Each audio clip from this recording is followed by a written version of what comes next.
is that darn karate Jew. They're making us rabbinites look horrible.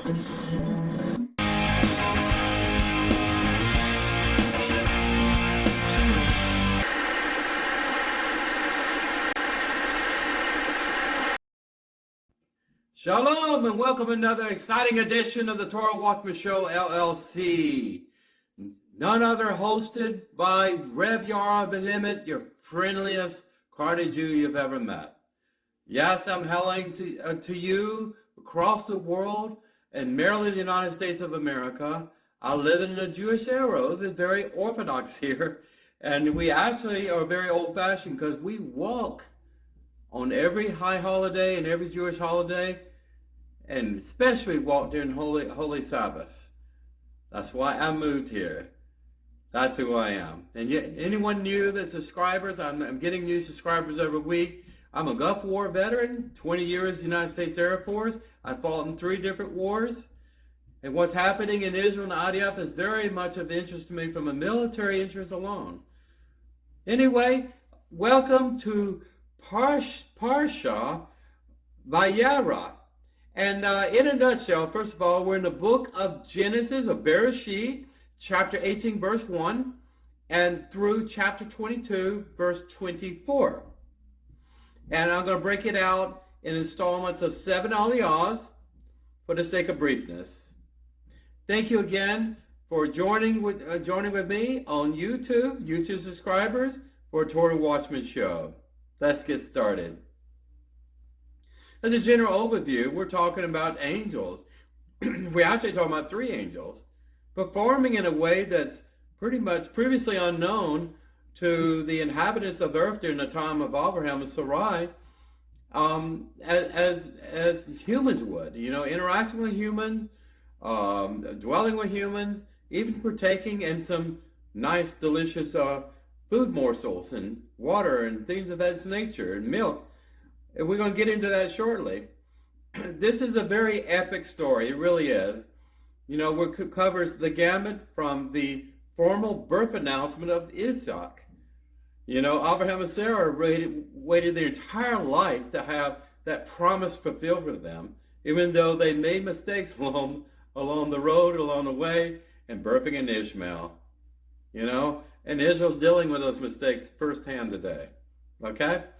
The Arab Middle East conflict, We're also going to talk about the nephew Lot, the nephew of Abraham, who got into trouble because he chose the beautiful, tantalizing, seductive lights of the Las Vegas of the Levant with none other than Sodom and Gomorrah. Yes, there are 5 big cities approximately to the north of where the Dead Sea is today.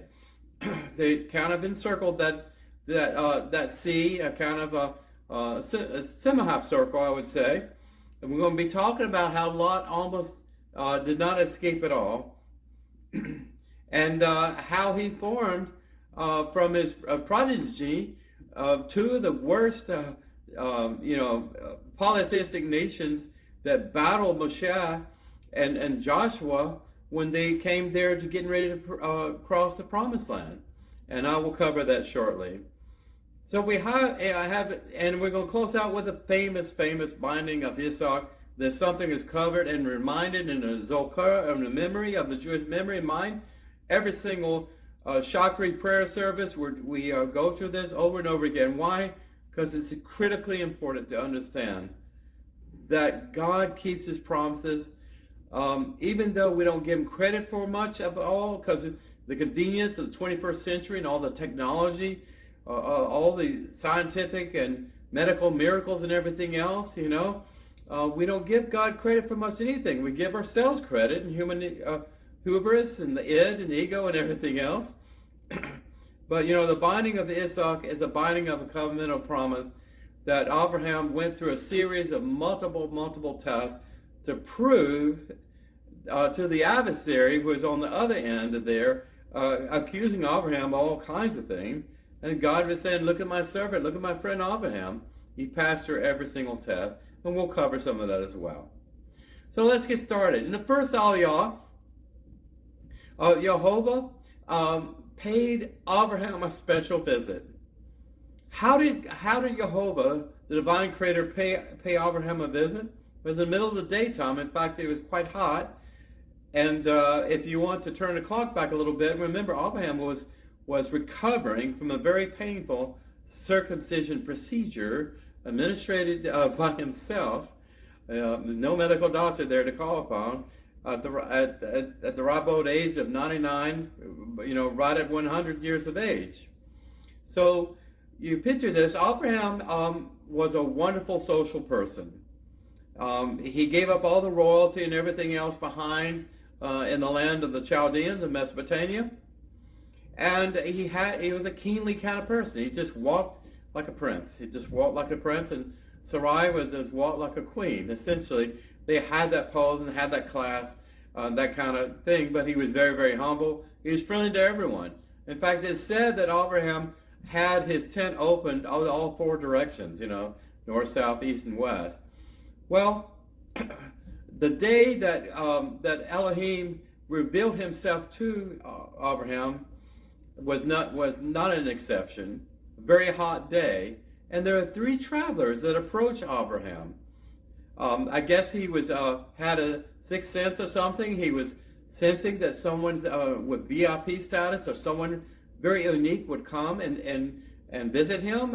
Again, he left essentially his door open, in the South. But when I grew up, my grandfather used to leave the door open for anyone that needed to come in for anything. And we don't live in that society anymore. But Abraham trusted everyone. He trusted more in the Lord as God. If he didn't trust the Lord as God, he wouldn't be trusting any of the tribal Canaanites that lived in that area of the world. But Abraham suddenly noticed three travelers coming in the very bright sunlight, in the dusty sand in front of him. And there were famines, there were droughts, there were severity of the weather on a regular basis in Canaanite during that time because of the sin and deprivation of the people.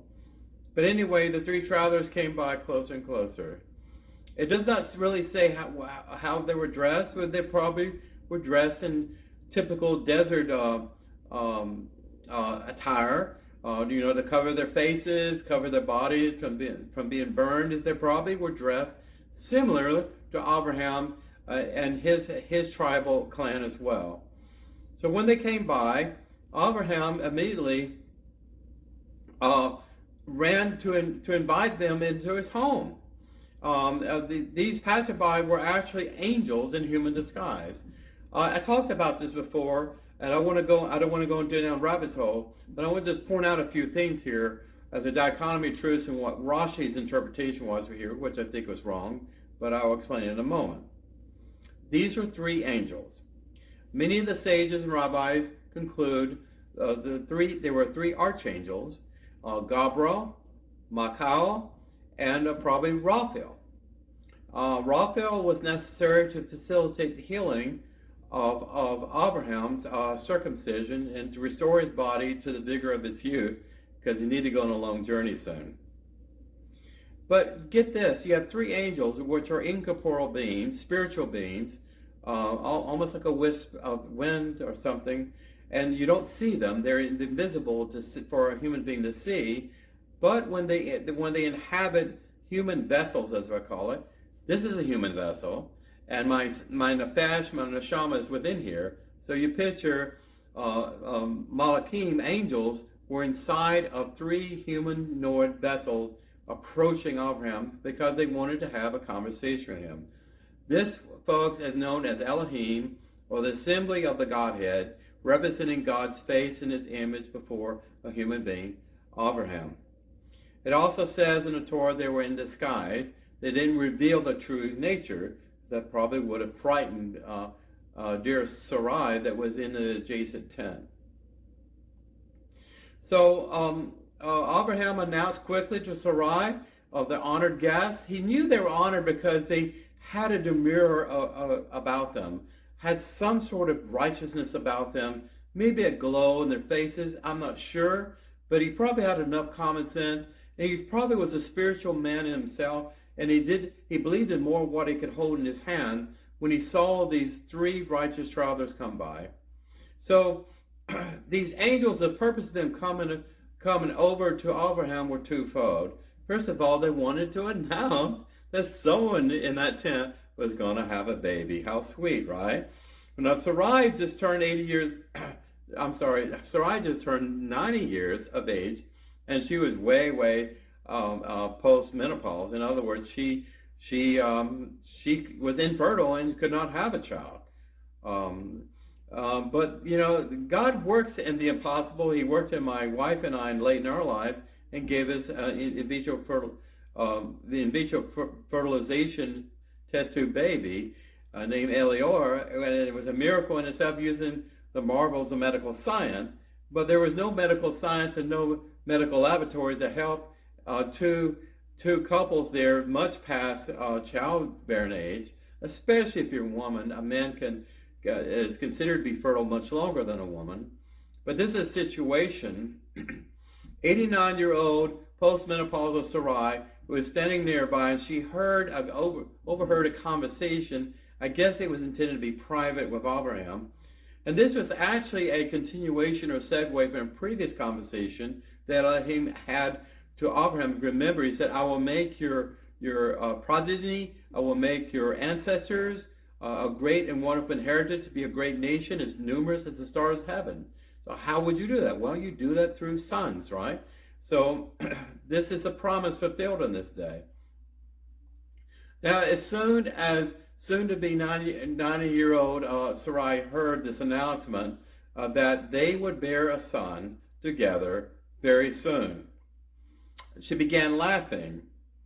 And it says roughly in the Torah, and there's a little commentary that goes back and forth. I'm not going to waste your time in reading any of that from the sages there. But essentially, they concluded that God was displeased with Sarah because she did not take the angel's message seriously. But listen. Elohim has a great sense of humor. He created human beings with a great sense of humor and very funny and very animated. And Jews are some of the funniest people you could ever meet, right? So, God expected this impression, this attitude from Sarai. Remember, Sarai took it upon herself to give Hagar to Abraham to father a child, essentially out of wedlock, use her as a surrogate mother to have a child that was against God's holy, righteous, perfect intent for both of them. In other words, birthing an Ishmael before they were willing to wait and have patience for Yitzhak. But, Sarah laughed, and so the angels conceded, because Sarah laughed, the child, the baby to be born, and at that moment was probably conceived at that time within her as Yitzhak, which means laughter. Isn't that wonderful? So in the second Aliyah, the angels, as soon as they came and visited Abraham and Sarai with the birth announcement, get ready for the baby shower and everything else. Kind of ridiculous, old people like that, nearly a century of age, is going to have a baby, but, God works in the impossible situation because he wants the glory and not other people. While the Malachim departed, Abraham escorting them on their journey, and they had a mission, a secret mission, classified, I guess, that they couldn't reveal to Abraham until they got to a certain place. So the destination was overlooking the vast Sodom region close to the Dead Sea of today. We're talking about far eastern Israel, along halfway, actually, the territory boundary between Israel and Jordan today. As if you cut the Dead Sea in half vertically, you'll see that western quadrant and eastern quadrant. So Abraham journeyed from where he was. I think they said plains of Mamre, which is actually between Jerusalem and Hebron, I believe. I'm not sure. But in this area here, the angels broke the news, at least two of them, I believe, Gabriel and Michael. It does not mention Raphael. They were going to destroy all 5 cities. We think about the overthrow of Sodom and Gomorrah, but we don't talk about the other cities. They do have names. I don't have them in front of me right now. But there was a situation. Abraham became immediately concerned about the safety and whereabouts of Lot and his family and Sodom, with the announcement that these cities would be soon overthrown. And it was reminding that of other extinction events and other things like that that was passed down to Abraham from Noah's progeny and his sons and his grandsons, about the flood and everything else. Now you hear about a huge destructive event where some of the largest cities probably in the world were gathered around the Dead Sea. Now I believe that the Dead Sea, today nothing can live in the Dead Sea. It's the saltiest place on the planet. It's the lowest place. It's lower in the barometric pressure per se than Death Valley. And people can actually float in that water because of the salinity content. It's undrinkable, and nothing can live in there, or at least very few things can live in there. But at that time, I believe it was a big, huge, beautiful, clear water lake. But we'll get into this shortly. So the angels informed Abraham promptly their intention to destroy Sodom because of the great evil of its inhabitants. Abraham attempted to save the region, asking that if it be spared, only 50 righteous people. The numbers went down and down, but there were not 50 righteous people. There were not 40 righteous people. There were not 30. There were not 20, and there were not even 10 righteous people. And what's interesting in the second aliyah here is that we're talking about the formation of a minyan. Yeah, a minyan is a minimal number of. Let me get my papers here. Was of men required to have a prayer. In other words, to say Kaddish, or to have any kind of weekly prayers and things of that nature, or even beginning Shabbat in some smaller synagogues where you don't have a lot of people there. The 10th person that walks in, and that's in addition to rabbi, they don't count, they can have a minyan. But there wasn't even 10 people there. And Lot and his family weren't even included in that count. So a lot of people debate why these cities were judged so severely and overthrown, and why cities like San Francisco and other places, Los Angeles, that are just as immoral and as rampant and as destructive in the way that they harm the vulnerable, the homeless, and everything else, and just their disbelief in God and the atheistic nature and everything else. I have to ask myself why God has not judged as severely some of these cities, and maybe God has.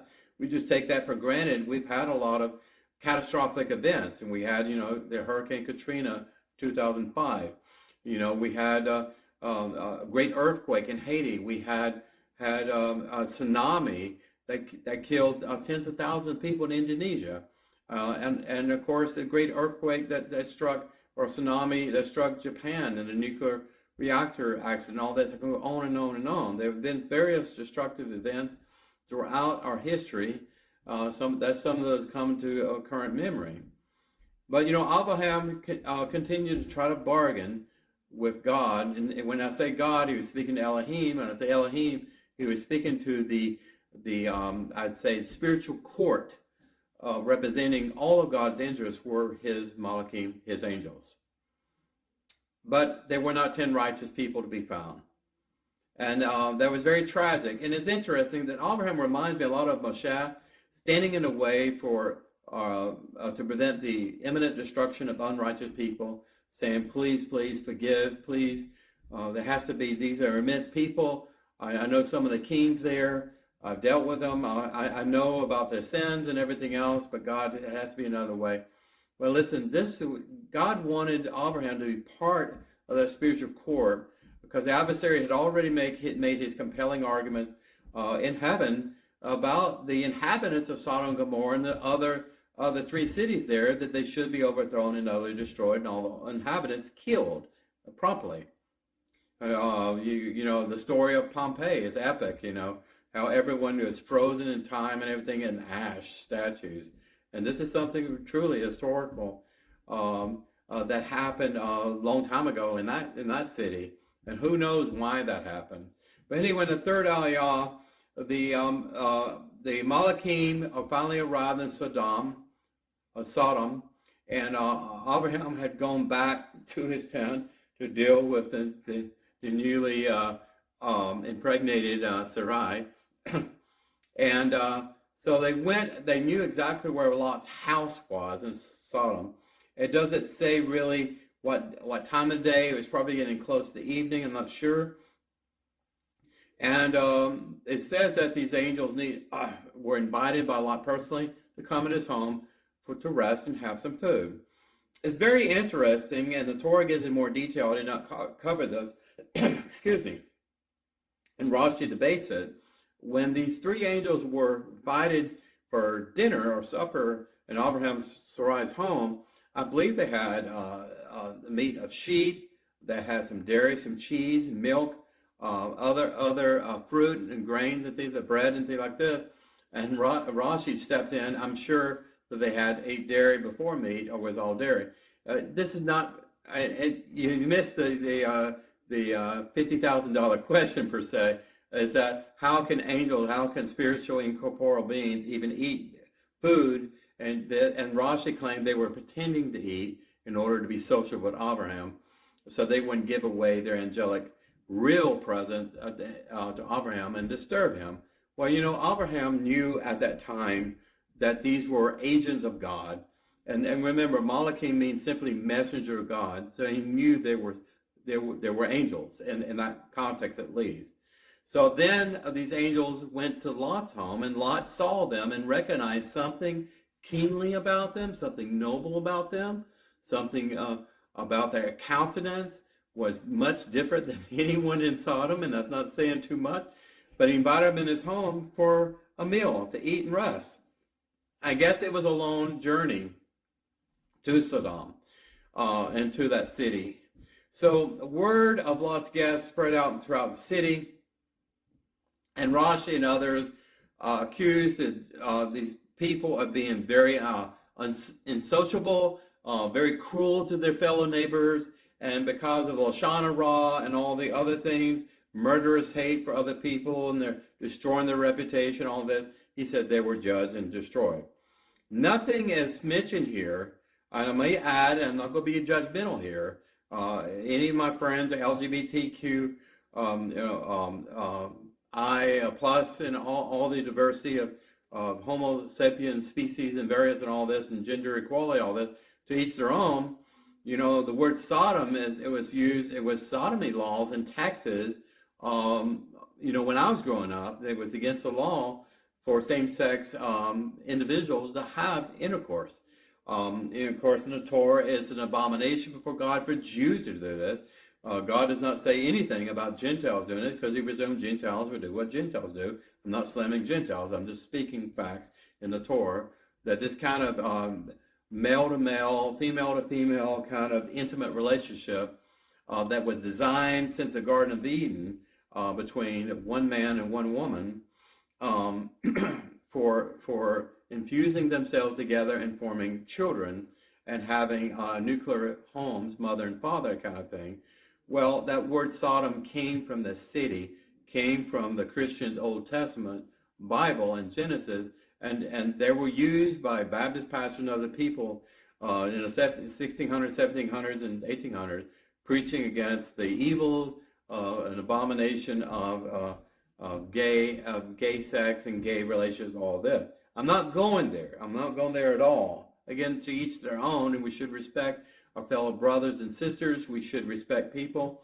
Remember, the rules and the prohibitions were much more strict for Jews than it were for Gentiles. And in the context, the only context I'm speaking here is that. So there were a lot of sins to be debated here. I don't believe God would wipe out all these cities and all these people, similar to a mass extinction event that happened in the flood. I don't believe that would happen unless there's something very spiritually serious about these people. But it does say in the Torah very clearly that they became envious, became jealous, became rowdy. There was a huge mob protest. Think about a BLM protest, trying to burn down everything. Probably had torches in their hand, banging on the door. Maybe have a battering ram, trying to break in. And they demanded to be able to come in. What they wanted to see was the three beautiful men there. And you get what I'm saying. And so Lot countered them. He says, hey, I have two virgin daughters. They've never been with a man. And evidently at that time they had some sort of tanaim or engagement ceremony ongoing with boyfriends or something, of people, maids, future maids. But not that time they'd been consummated, because he said there were virgins there, and he wanted to offer them as a sacrifice instead of the righteous men of God, which he thought was an abomination to have them compromised and corrupted in such a way. I want to bring it out because it is some essay in the Torah, in the Sidra, in this portion here. It talks about these men lusted for the godly men, which were angels in disguise, wearing human vehicles, essentially, at that time.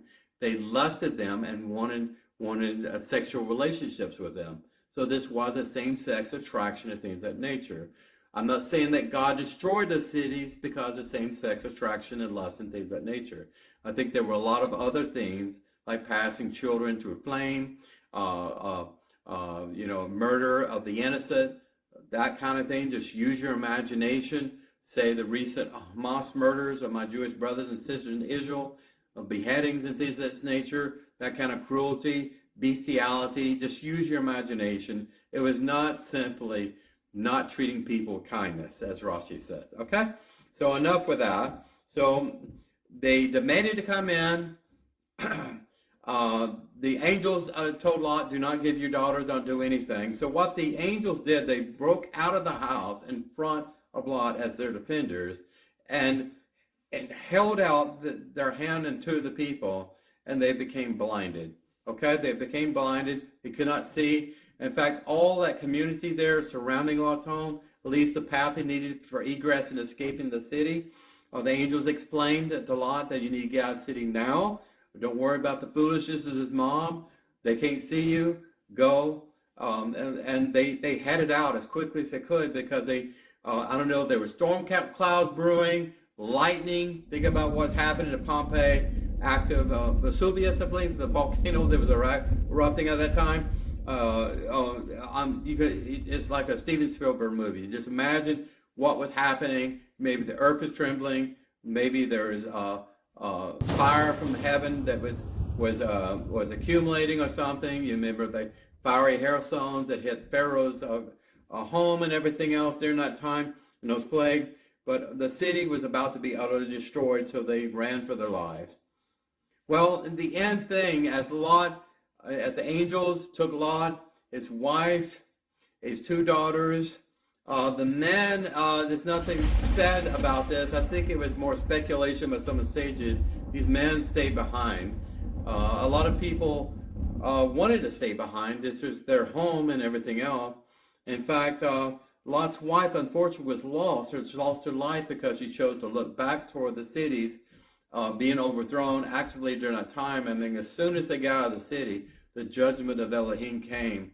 And the angels warned, do not look back at the city, do not see it. And you can imagine what happened if you looked upon a nuclear blast, and you had a nuclear blast, you would be blinded instantly, right? If you didn't duck and cover like they advised us, and the 50s and 60s in our Cold War, the Soviet Union and the United States and everything else, there's epic videos for school-age children to duck and all this. Imagine a nuclear blast like that would completely just burn out your eye socket.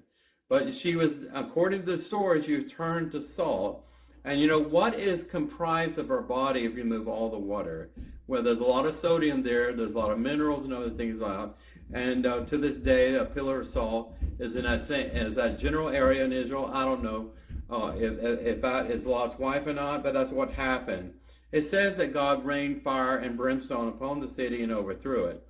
Many scientists, I want to add this quickly, many scientists have put together many different models in saying what kind of sequence of events would need to be in existence and triggers and things of that nature for something like Sodom and Gomorrah to be overthrown with fire and brimstone. But it said there was a meteorite impact in the Swiss Alps, the Swiss mountain. And if it was at the right trajectory, all those meteoritic molten particles and everything from the exploding asteroid or meteorite against the mountain would ricochet and come into the Levant in the Middle East and literally rain down there. So who knows how God engineered all of this? We just know in trust in the Torah, the cities were destroyed in fire and brimstone. Much like the city of Pompeii was overthrown too, I would imagine. So Lot's wife did turn back. She did turn into a pillar of salt. Lot and his daughters took shelter in a cave. Okay, there was a cave for egress. And it says essentially that the angels led them to a place of safety. Maybe they identified a cave. Maybe they opened a rock face or something for them to enter. And they were there where the city was burning in the midst. You can imagine seeing the firestorm, the smoke and brimstone and everything else you can imagine. I'm sure it resembled the worst nightmare of Dante's Inferno. You can consider that. So what happened next was very tragic. Lot's daughters feared, and Lot feared that the world was coming in, just like Noah dealt with that psychologically too, when the world was eradicated through a flood, an extinction event. So what Lot's daughters theorized, if we were the last people living, and their whole life, this is very, very significant here, their whole life revolved around Sodom and Gomorrah. I think they were born there. And that's the whole world, the whole universe. And if those cities were destroyed, they didn't think about the lives and communities of people elsewhere in the world. The world was indeed flat in their estimation and very small. So they felt if those cities are wiped out, they have nothing to live for. And of course, Lot's wife thought more of her remorse of leaving those cities and all the good life and everything else there, like the Vegas sideshows and everything else, all those things, all the glory of the limelight there, per se, who knows? But, they made a decision to get their father Lot enumerated and drunk, very drunk, and they seduced him. It says in the Torah, they seduced him and consummated sexual relationship with their father, and then evidently they conceived very soon after that, and they eventually had two sons, Ammon and Moab.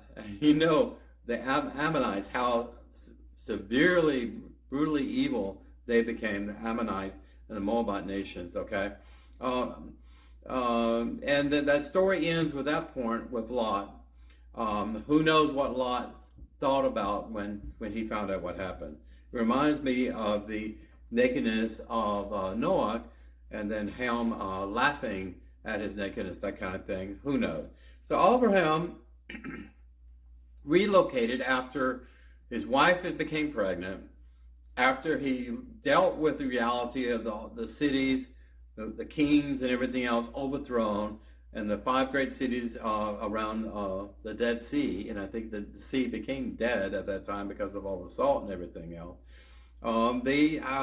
They went to the Philistine city of Gerar, and to this day, Gerar is a historical landmark in Israel. Think about the Gaza Strip. So their king there was by the name of Abimelech. Abimelech, he was the king of the Philistines, okay? He took Sarah, who was presented as Abraham's sister. Yes, you hear about the sister thing. Abraham, God bless him, in his old age, and Sarah was old too. 90-year-old woman, pregnant, being a beauty, a Miss Universe, a beauty queen, and everything else. That's what Abraham thought, and he said someone would take that beautiful person. He really loved his wife very much. I mean, he just probably dolled over her all the time, as a righteous Jewish man should. But, the story did not win him any favors with the king. He thought that he had to save his life for this. For Abimelech, reverse psychology. I say, okay, she's sister, she's free to me. Okay, welcome to the family. But as soon as this happened, before Abimelech laid any hands on Sarai, Elohim paid him a visit in his dreams. He had a dream about warning him to return Sarai to her lawful and legal husband, Abraham. Okay, Abimelech obeyed and also showered Abraham with Sarah gifts. Think about the Pharaoh presented with a plague, presented the same thing with Abimelech, a plague upon his people. Well, that plague was alleviated. I don't know what ill consequences were happening. Sages like to guess about a lot of silly things there. Not going into that. The thing is that the plague was averted because it says Abimelech obeyed Elohim, and then he gave gifts in return to apologize. Okay, this is very interesting.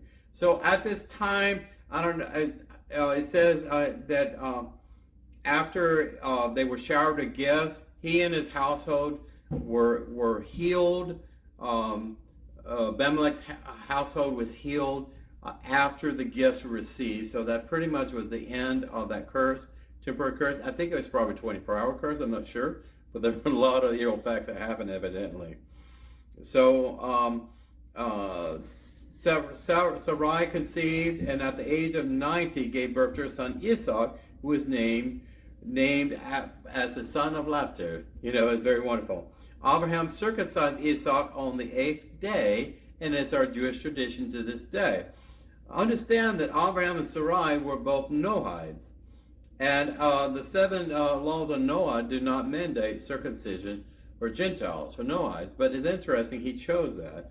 What I'm saying is, as an Orthodox-minded Jew myself, if a Noahide wants to circumcise their children, God bless them.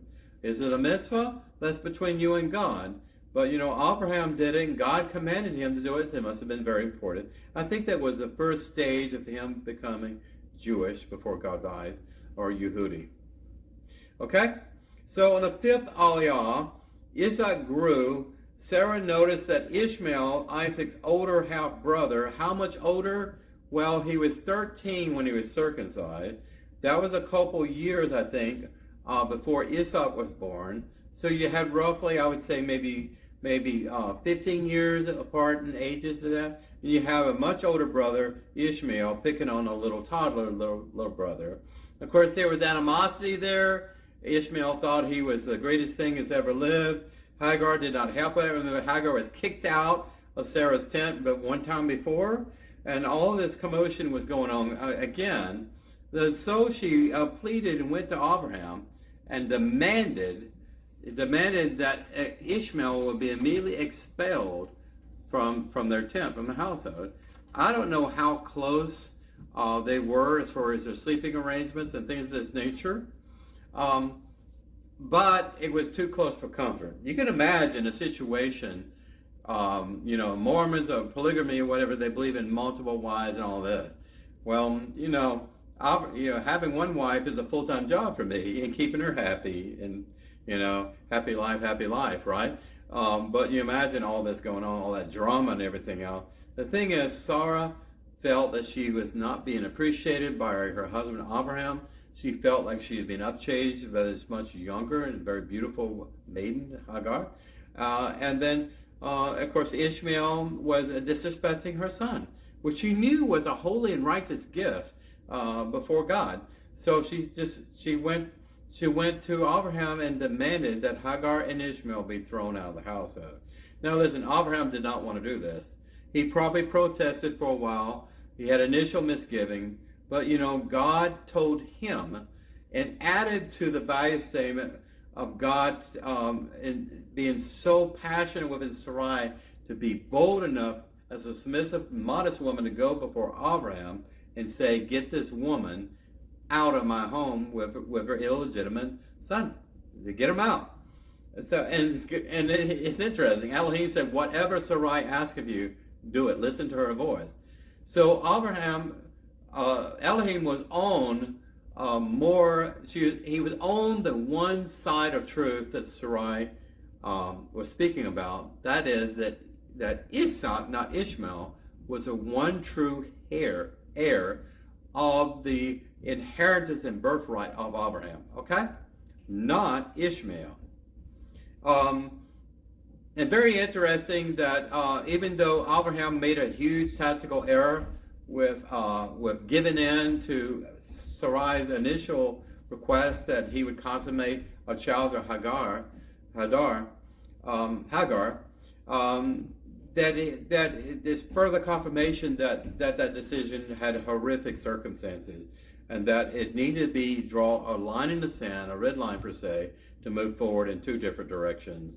However, it's a very interesting story. It's recorded in the Quran very important story for Muslims, that Ishmael was about to perish in the desert without water. Again, there was an ongoing drought situation, not many water sources and things of this nature, very hot sun, probably not many clouds.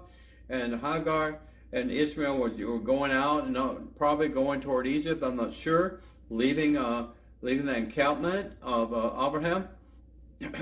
And then they grew very thirsty, and then an angel of the Lord appeared before them.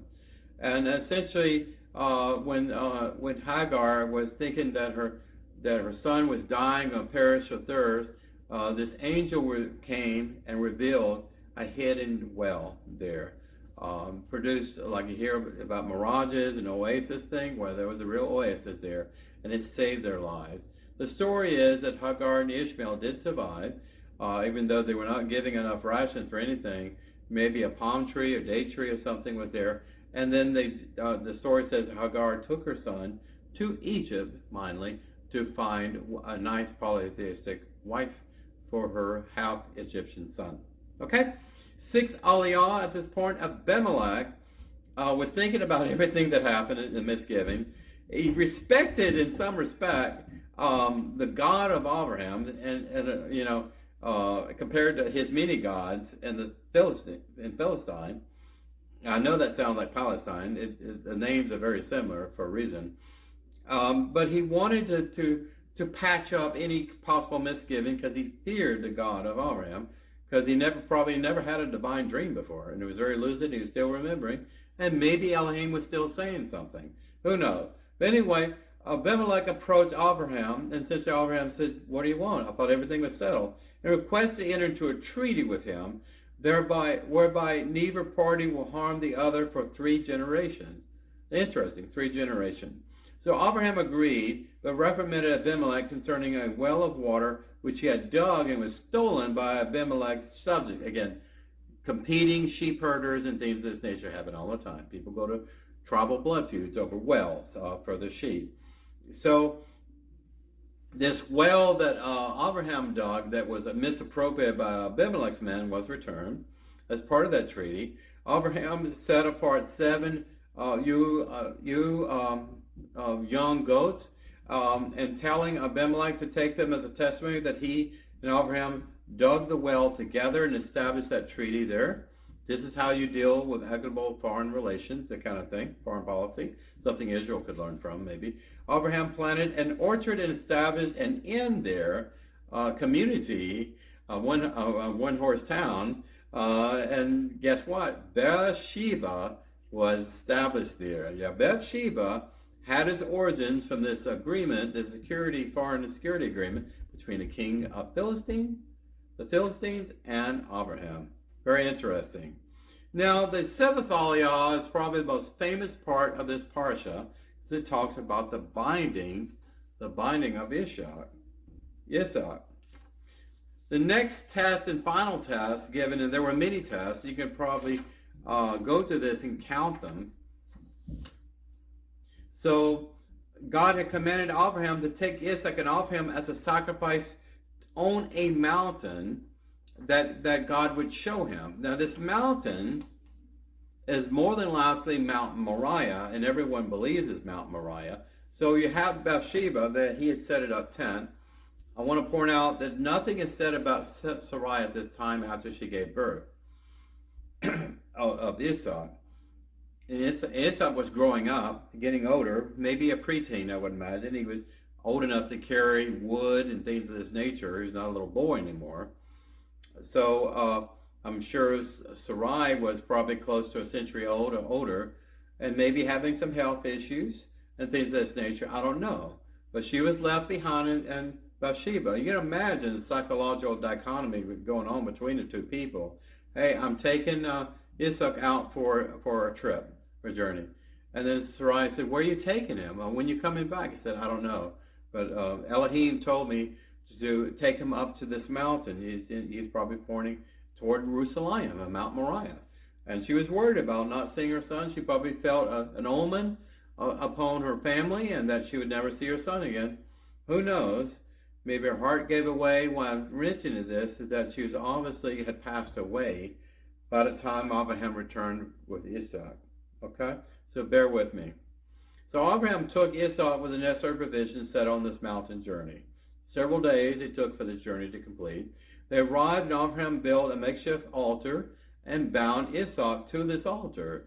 You can imagine Esau said, here's wood, here's fire, but where's the sacrifice?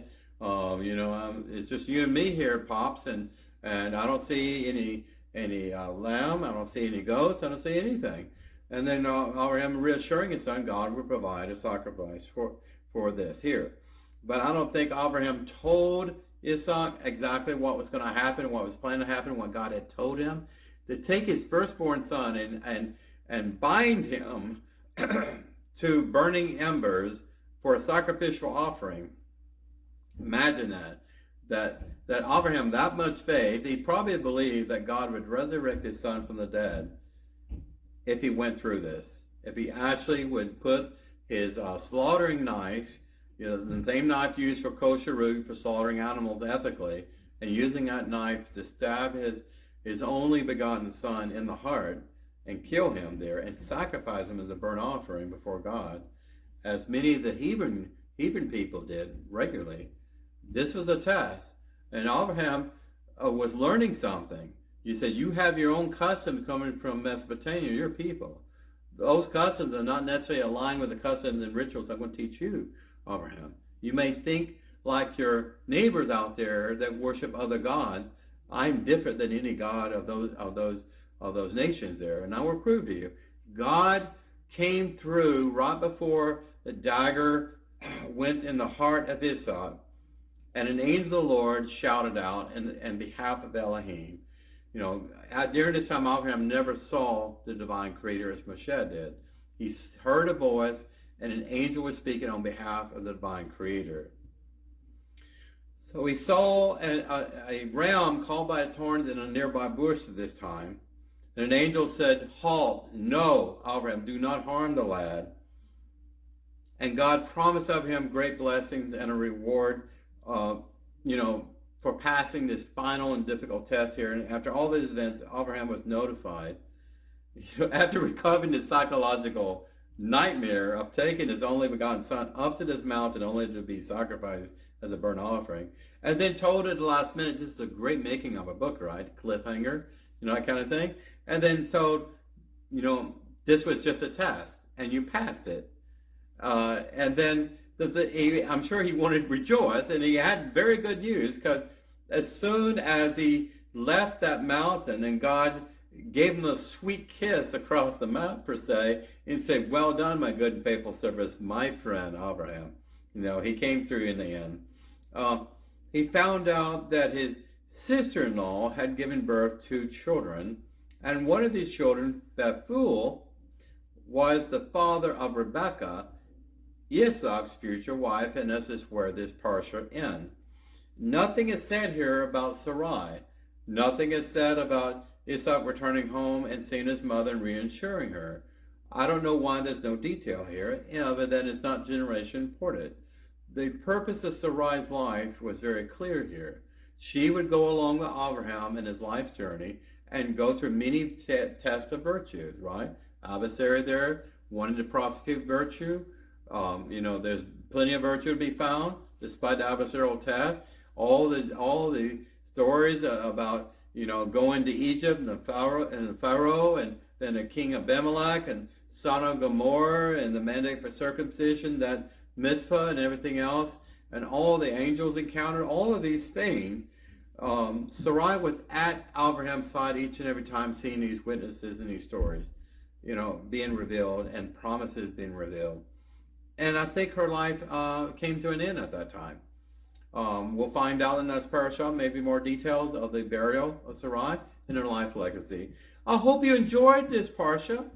I hope it's meaningful to you. I hope it's needful to you. We always need these stories, right, to reinforce our faith and things we cannot touch, we cannot see.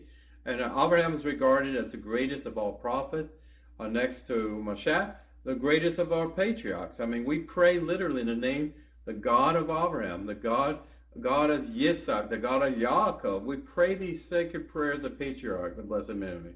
My wife prays to the matriarchs of blessed. We do this for a reason, because these people are not just mythical fairy tales in the Torah, in our Jewish Bible, is because they are spiritual milestones for our own life and how we walk and live our life. Think about how many times we've been tested like Abraham. Think about how many times we've dealt in situations of doubt and lack of faith, and our courage has run out. Think about everything that's happening in Israel today.